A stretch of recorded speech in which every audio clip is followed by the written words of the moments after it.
Hey, what's up mga bis? At nagbabalik na naman tayo sa mga flexural stress ng mga beams na may unsymmetrical sections. Let's go! Okay, so example number 2 na po tayo.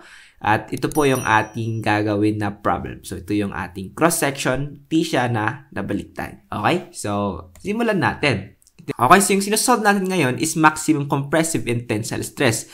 These are both flexural stresses, diba? Kasi yung ating bending stress or the flexural stress can be in tension or can be in compression. Kasi diba, kapag nag-bend na yung beam natin, kunwari yan, no? Yan, nag-bend yan. Yung baba, magsisiksikan sila. So, maiipit sila. It will be in compression. Tapos, yung sa taas naman, yung isang part, it will be in tension. So, depende kung ano yung itsura ng ating bending. Minsan, yung tension nasa baba, minsan nasa taas rin. So, it can go either ways. Alright? Now, how will we determine the maximum compressive and tensile stress in this beam? Okay? So, di ba, alam natin na kapag unsymmetrical na yung ating cross-section, mga bis, kailangan natin i-consider yung maximum positive tsaka maximum negative moment. So, isosolve natin kung ano yung tensile stress dito sa maximum positive tsaka yung compressive stress sa maximum positive. And also, isosolve din natin yung tension doon sa maximum negative and yung compression sa maximum negative for us to compare kung alin sa dalawa yung mas malaki. Kasi diba yung tinatanong is ano yung maximum compressive tsaka maximum tensile stress. So, ganun po yung magiging tirada natin sa pag-solve ng problem na to. So, kapag nalilito tayo, magandang technique, no? Simulan natin sa pagsulat ng formula. That's MC over I. In that case, makikita natin kung ano ba yung meron na tayo at ano ba yung wala. So, itong sigma or the bending stress, ito yung hinahanap natin, right? Next, itong moment, hindi natin to alam. So, kailangan nating solve yung M na to. Itong C, hindi natin alam kasi nga unsymmetrical, hindi imply kung saan yung neutral axis niya. And lastly is the I. Itong I rin, hindi rin. So, kailangan natin isolve tong tatlo na yan. So, for me, I will start in solving for the maximum positive moment and maximum negative moment. Okay, bago natin masimulan ng ating shear diagram, isang problema ulit, no? Unknown ulit itong ating mga reactions. So, we have no choice but to solve it first, okay? So, let me name this RA and RB and how we solve for that. Again, equilibrium equations, alright? So, summation of moments with respect to, sabihin natin reference point natin is A with respect to A is equal to 0, assuming that clockwise moments are positive. So, simulan natin dito sa pinakadulo. Ano ba yung mga moments dyan? First is this 50 kilonewton point load. Ito, it will create a clockwise moment. Diba? Kasi A yung reference point. So, positive yan. 50 times anong distance niya towards our reference point. That's 5, 10, 14 meters. And then, next, meron na tayo ditong RB. Okay, so yung RB natin, it will create a counterclockwise moment. So, yung RB magiging negative. And the distance going to A is 10. And then, we have here our distributed load. Kapag i-convert natin to sa point load, syempre sa sentro yan. And yung magiging magnitude nitong ating converted point load ay equal sa area nitong ating rectangle. That's 25 times 10, which is equal to 250. Okay, so ito magiging positive 250 kasi nga clockwise rin, di ba? Ikot siyang pag ganun. And then, ano yung distance niya towards A? That's 5 meters. And then, we have here our point load, 50 kilonewtons. Parehas rin. Positive rin kasi nga it will go clockwise. Plus 50 times, ano yung distance niya towards A? That's 5 meters. 5. Okay, so, ayan, is equal to sa 0. Okay? Wala na tayong ibang load. Okay, correct na yan. So, now, we can now solve for RB. Then, the answer of RB would be equal to, calculate na natin yan. So, the value of RB would be equal to 220 kilonewtons. Now, to solve for RA, mag-summation of forces along the vertical direction na lang tayo, considering that upward forces are positive. So, ano yung mga patas na force? We have RA, yan yung unknown, plus RB ito, pero may value na tayo dyan, that's 220 kilonewtons. And then yung mga pababa, we have here, ano ulit value nito? 250, diba? Kasi 25 times 10, tama. Minus 250, tapos yon minus 50, tapos ito, minus 50 ulit, equals 0. Therefore, RA is equal to, ilipat natin ito sa kabila, ito magiging 350 minus 220, 350 minus 220, that would be equal to 130. So, 130 kilonewtons po yung value ng ating reaction at A. So, we are now done with our reactions. Isulat ko lang dito para hindi mawala. RA is 130 and RB is 220. Okay, so pwede na nating simulan ng ating shear diagram. So, starting from 0, meron tayong reaction na 130 going up. So, let's go up at 130. Okay. And then, along this length, meron tayong distributed load na may value na 25 kilonewtons. And yung area nito would be equal to 25 times 5, that's 125. Pero pababa, so isusubtract natin sa 130. So 130 minus 125, that would just be equal to 5. Okay, so 5 na yan. And we will connect that using a first degree line or a straight sloping line. And then next, at this point, meron tayong point load, di ba? Na 50 kilonewtons. So we go down 50. So from 5 minus 50, we will go negative 45. Okay, so pagdating dito, negative 45 na. Ayun. Tapos, connect na lang natin yan. Okay. Tapos, along this length, no, meron ulit tayong distributed load. And yung area nito would be equal to 25 times 5. That's 125. Pero, pababa. So, negative. So, from negative 45, we will subtract negative 45 minus 125. Magiging negative 170 na. So, sabihin na natin na dito, negative 117. We will connect that using a straight line. Kasi, 0 yung degree nito, ito magiging 1 yung degree niya. And at point B, meron tayong reaction, which is a value of 220 going up. So, idadagdag natin dito. Negative 170 plus 220 would be positive 50. So, aakyat ulit tayo dito. This is positive 50. And then, along this length, no, walang mga loads dyan. So, constant lang, diretso lang, straight, horizontal lang. Pagdating dito sa dulo, makikita natin may point load na 50 kilonewton going downwards, which will cancel out itong ating existing value. So, balik sa 0. Okay, so, okay na tayo sa ating shear diagram. We can now proceed sa ating moment diagram. Okay, so, simulan ulit natin from 0. We will get the areas of this certain figure. So, trapezoid to, trapezoid, tapos rectangle. Right, so we have 130 plus yung base 2, which is 5, divided by 2 times, ano ba yung height niya? That's 5. So, times 5. Ang area nito would be equal to 337.5 to 337.5. Pero since positive area, we will go up. So, sabihin na natin nandito yan. 337.5. And how will we connect these two lines? We will connect these two lines using that kind of curve. We again refer to our technique, no? So, maraming technique kung paano malaman to. Pero ako ginagamit ko yung bird mountain chart ko, no? So, kung di nyo pa na-encounter yan, that's a bird and a mountain. Okay? So, ganyan, ganyan, pak. So, alin ba yung katulad nito? Di ba? It's either ito or ito. Pero nasaan siya? Nasa positive side. So, itong piliin natin kasi ito, nasa taas, positive yung nasa baba, negative. So, ano yung pair niya? This is that kind of curve. So, pag ganun po siya. So, that's 337.5. In the next, this is a negative area. Again, this is a trapezoid.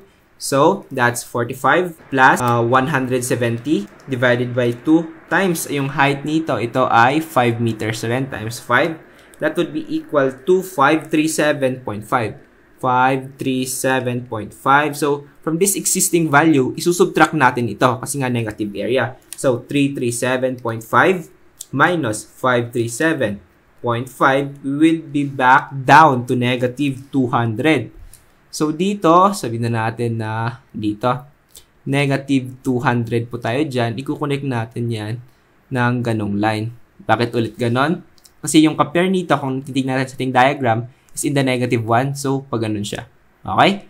And then, lastly, we have here our rectangle. This is a positive area. Anong area nito? That's 50 times, ano ba yung length na to? That's 4. So, 50 times 4 is positive 200. So, from negative 200, we will go back to 0 kasi nga negative 200 plus yung positive area dito is 0. Okay, so we will connect it using a straight line na. Kasi yung degree nito ay 0, tama. So, yung magiging degree nito ay 1. Okay. Ngayon, okay na tayo sa ating shear and moment diagram. Now, let's determine what's our maximum positive moment and the maximum negative moment. So, maximum positive moment is equal to ito, di ba? 337.5 kilonewton meter. And our maximum negative moment is equal to 200 kilonewton meter. Para malaman natin kung ano yung magiging behavior ng ating beam kapag nag-bend na yan, invert lang natin ito. Okay? We just need to invert this this moment diagram. So, ganito po yung magiging itsura ng ating beam. Ayan. Parang ganyan po yung magiging itsura ng ating beam kapag nag-bend na siya. So, dito natin malalaman kung saan ba mangyayari yung compression or tension. So, di ba at this point, alam natin yung bending yan would be paganyan. Okay?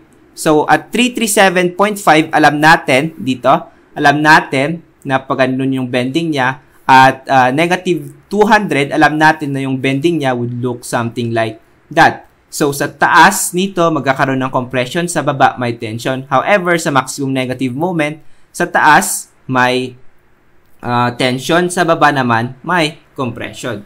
Okay, so, iset aside muna natin to and proceed tayo sa ating next na isosolve. So, balik tayo sa ating formula. Yan. Okay na tayo dito sa ating M, right? Na-solve natin yung maximum positive and maximum negative. Now, we will now go sa ating cross-section. Kailangan nating mahanap kung ano muna yung neutral axis para ma-solve yung C, then eventually I. Okay. Una kong gagawin, mga bis, ay magsiset kasi ako ng reference point ko. So, I will set this bottom as my reference point. So, this reference point could be anywhere, basta nasa x-axis, okay? So, pwedeng dito, pwedeng dyan, kahit saan, pwede yan, mga bis. So, usually, para consistent ako sa mga pagsosolve ko kasi dito ko na lang nire-reference. Okay, and then, my neutral axis, let's say, andito na yung aking neutral axis. So, this would be my neutral axis. So, I will set this length to be bar y or y bar. Kung anong gusto nyong unahin. Yan yung isusolve natin para malaman natin yung location ng ating neutral axis. And the formula for bar y, galing to sa statics, would be equal to summation of area times y divided by the summation of area. So, anong gagawin natin? Hahatiin kasi natin itong ating T-beam or kung anong beam man yan into sections. Okay? So, una, gagawin ko tong isang section para madali na lang, rectangle. Tapos, isang section rin to. So, kapag I-beam yan, pwede mong hatiin yan sa tatlo, di ba? Di ba? Kapag meron kang I-beam na unsymmetrical, pwedeng ito yung una, pangalawa, tatlo. Kapag meron kang paganyan na beam, pwede mong hatiin yan sa una, ito, pangalawa, pangatlo. So, depende sa'yo kung saan mo gustong hatiin, okay? Pero usually naman, hatiin mo siya in a basic shape like yung mga rectangles usually, di ba? Okay, so itong baba, ito yung aking magiging unang portion. Ito yung aking magiging pangalawang portion. Ito magiging summation ng area times y. So, ano tong area? So, area 1, y1. Ito yung sa unang portion, di ba? Yung area na to, mga bis, is simply the area of this figure, this part na kinuha natin. So, that's length times width, right? And itong y is the distance from the centroid of that certain part of that specific figure. Yung ito, di ba? Ito yung centroid niya, syempre rectangle yan, so sa gitna. Yung distance nun, papunta sa ating temporary reference point. Ito, reference line.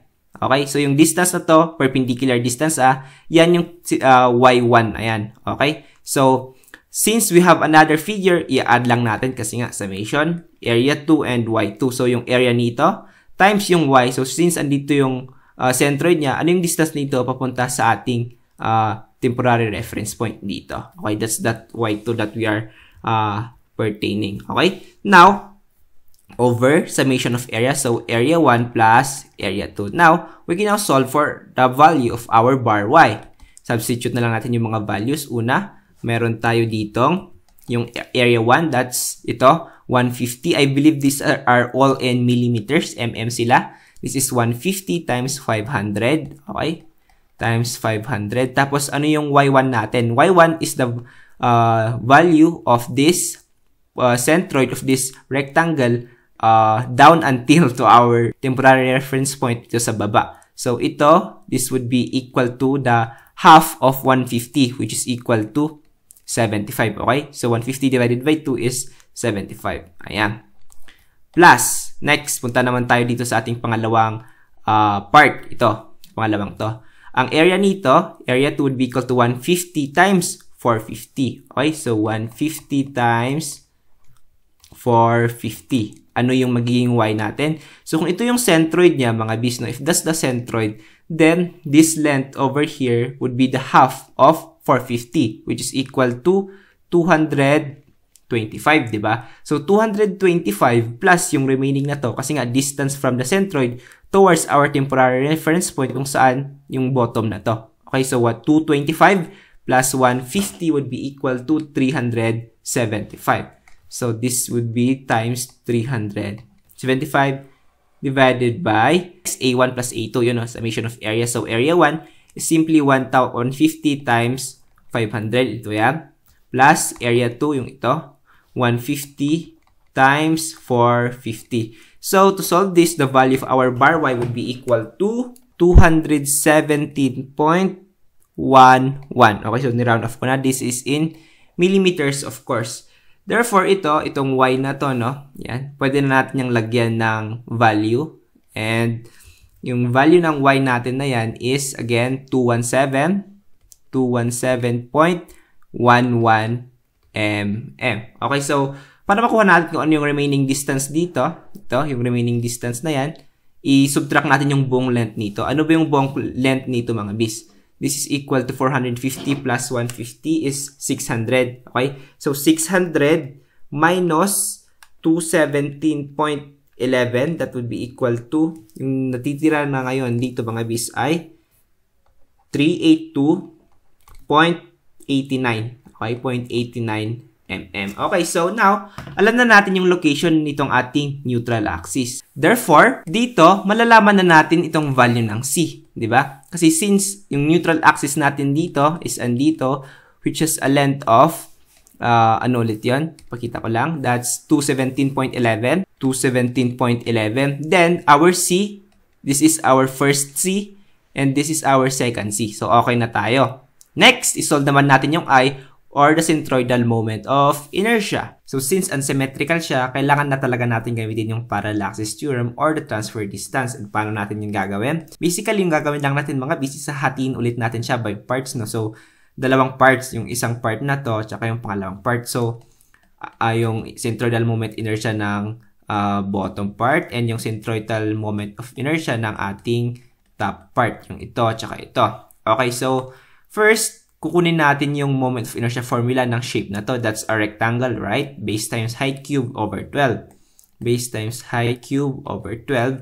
Pero i-add natin dito yung area. Yung area ng ating figure ng rectangle na to multiplied sa y squared. So, ano tong y squared yung mga bis? Itong y will be the distance from dito sa ating neutral axis papunta sa ating centroid ng ating specific figure. So, kung ito yung ating figure, this distance is yung ating y. So, dito naman sa isa, parehas rin lang, i-add din natin dito yung kanyang moment of inertia formula kasi rectangle yan. So, base height cube over 12 plus yung distance rin ng centroid niya. Let's say, andito yung centroid niya, yung distance papunta dito sa ating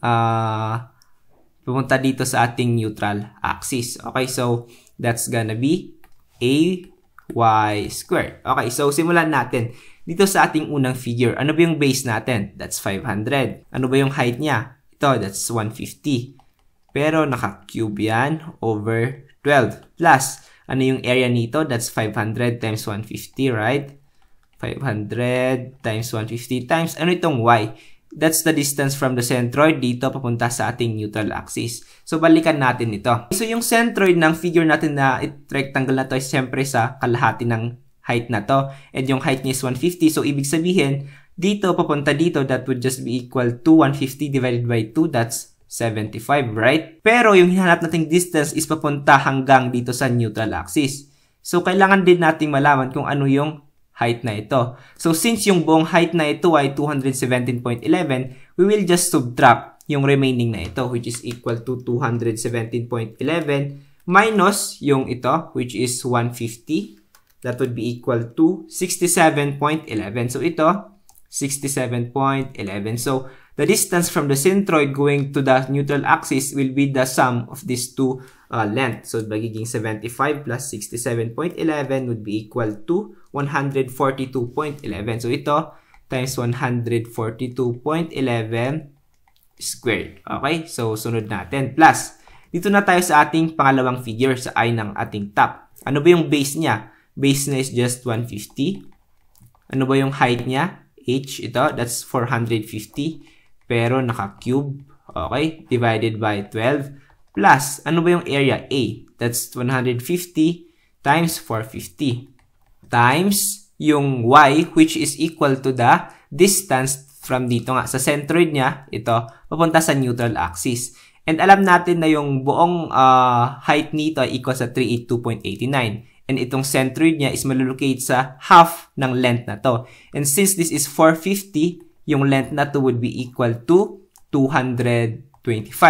So, para makuha natin yung remaining distance na to, isubtract na lang natin yung dalawang values na to. So, that's gonna be 382.89 minus 225, we will have 157.89.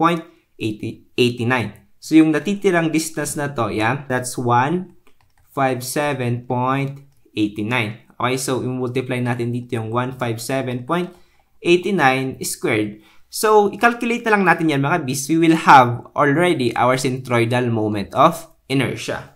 So, millimeter raised to 4. Okay? Ngayon na na-solve na natin yung ating I, we can now proceed in our formula. Again, balik tayo sa formula. So, nakompleto na natin yung ating maximum positive moment and maximum negative is andito. Yung ating C is yung dalawang values na to. This first C and second C, of course. That's the distance from the neutral axis to the outer edges. First and second. So, dalawa yung value ng ating C. Dalawa din yung value ng ating moment. And of course, itong ating I will be constant all throughout. Hindi yan magpapalit. So, ngayon mga bis, magkakaroon tayo ng 4 na sagot. Okay? So, dalawang tension na sagot, tapos dalawang compression na sagot. Ngayon, simulan na natin yan. Simple substitution lang mga bis. Okay, so simulan natin. Okay mga bis, so simulan natin sa ating maximum positive moment. Okay, so sa ating maximum positive moment, yung ating top is in compression, yung baba ay in tension. So simulan natin i-solve sa compression. So at compression or at the compressive stress, we will have our formula of sigma is equal to mc over I. Yung moment natin, since positive nga, is 337.5 kilonewton meter. Ano yung value ng C na gagamitin natin? Since nasa compression tayo, yung top portion yung kukunin natin. So, this one, mula sa neutral papuntang taas. Kasi nga yung compression is nasa taas, di ba? So, magiging 382.89 millimeters. And the value of our I, nandito. Yan, mahabang yan. 4 billion millimeter raised to 4. Okay, so bago ko mag-proceed dito mga bis, i-multiply ko yung conversion factor dito sa ating numerator para maging newton to, tsaka millimeter. Kasi gusto kong maging unit ng aking bending stress would be equal to MPa or newton per millimeter cube. So, gagawin ko lahat na newton and gagawin ko lahat na millimeter squared. So, I will just multiply here 10 raised to 6. Okay, nanggaling to sa 1,000 newton is equal to 1 kilonewton, yung mga conversion factor niya. Tapos, 1,000 millimeters is to 1 meter. So, magkakancel yung kilonewton, meter, tsaka meter. So, 1,000 times 1,000 is 1 million or 10 raised to 6. So, ginanon ko na lang para hindi siya masyadong mahaba. Okay? So, ang magiging sagot natin mga bis ay equal sa so 28.86 megapascal. So, ito po yung ating compressive stress at the maximum positive moment. So, isolve naman natin ngayon at tension. Okay? So, at the tensile stress or kung saan merong tension dito sa bottom naman. So, same formula. Sigma is equal to MC over I. So, substitute lang natin. Yung ating moment is still 337.5 kasi nasa positive pa tayo. 337.5 kilonewton meter times yung ating C. Ang C natin ngayon would be this distance papunta sa neutral axis going down sa ating bottom. Kasi sa baba yung tension eh. Okay? So, kasi tension yung hinahanap natin. So, that would be equal to 217.11 millimeters. Times natin yung kanyang conversion factor, 10 raised to 6, divided by our tensile stress, no, at the maximum positive moment would be equal to 16.37 megapascal. Okay, ngayon mga bis, punta naman tayo sa maximum negative. Titignan natin dun kung ano magiging value ng ating compressive and tensile stress. And then after that, i-compare natin dito. Okay, so at maximum negative moment bending like this one. Okay, so 200 kN meter pag ganun siya. Okay, so pag ganun siya, ayan. Okay, so at compression, so sa baba yung compression, sa taas yung tension. So, simulan natin sa compression. Sigma is equal to MC over I. So, ang moment natin, yun nga at maximum negative, that's 200 kilonewton per meter. 200 kilonewton meter, and then multiply natin yan sa C. Ano yung gagawin nating C? Since compression tayo, yung pababa, okay? So, nasa baba. Yung C natin is yung distance from the neutral axis going to the bottom kasi nasa baba yung compression eh. So, that would be equal to, from dito pababa, 217.11. 217.11. This is in millimeter. I-times natin yung conversion factor natin at 10 raised to 6 divided by I. Yan, parehas pa rin yung I natin. Diyan magpapalit. mm raised to 4. So, solve natin yan, mga bis. Magiging, ang sagot natin, mga bis, would be equal to 9.698. So, 9.70 ko na lang yan. MPa. And this is the compressive stress. Okay? Now, punta naman tayo sa ating at tension. Okay? At tension. So, stress, tensile stress would be equal to MC over I. Ano yung value ng ating M? Same, that's 200 kilonewton meter. Yung ating C ngayon would be equal doon sa neutral axis papuntang taas kasi andun yung tension eh, tensile. So, yung pataas ito, that would be equal to 382.89. 382.89. So, this is 382.89 mm times yung conversion factor natin, 10 raised to 6 divided by ano yung I? Same lang yan, 44, 0. Our tensile stress would be equal to 382.89, so 17.10. So 17.10 megapascal. Okay, so ito na yung apat na sagot natin, mga bis. Okay, so ngayon makikita natin meron tayong dalawang sagot for compressive stress, 28 and 9, and for tensile stress meron din tayong dalawang sagot, 16 and 17. Ngayon, let us determine yung pinapahanap ng ating problem. What is the maximum compressive and tensile stress in the beam AB?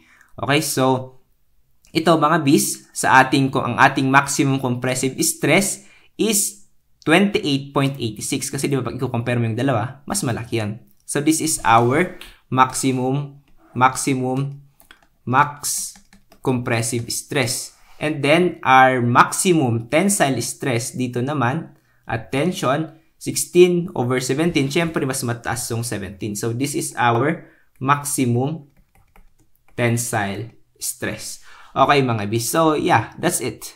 Pero kung yung tanong, siguro kung for example, i-rewrite natin yung tanong, determine the maximum bending or flexural stress. So, in general na yung pagkakasabi niya, therefore, our maximum bending stress would be ito. 28.86 MPa. Ito kasi ni-specify niya at sineparate niya ano yung pinakamalaking compressive and pinakamalaking tensile. For compressive, it's 28.86 megapascal. And for tension or tensile stress, 17.10 MPa. Now, i-draw down natin yung figure, yung stress distribution. Okay, so para i-draw lang yan, first we draw here our ano tawag dito, yung ating T-beam, right? Simulan natin sa ating maximum dito at 337 sa ating maximum positive. Okay? So, at maximum positive, no, this is maximum positive moment. Makikita natin na yung sa upper portion, no, sa upper portion yung compression, which has a value of 28.86, in sa baba, 16.37. So, sa taas, 28.86 dito. Dito mas mahahabaan natin. Yan. 28.86 MPa in ano ulit yun? Compression, diba? See? In compression.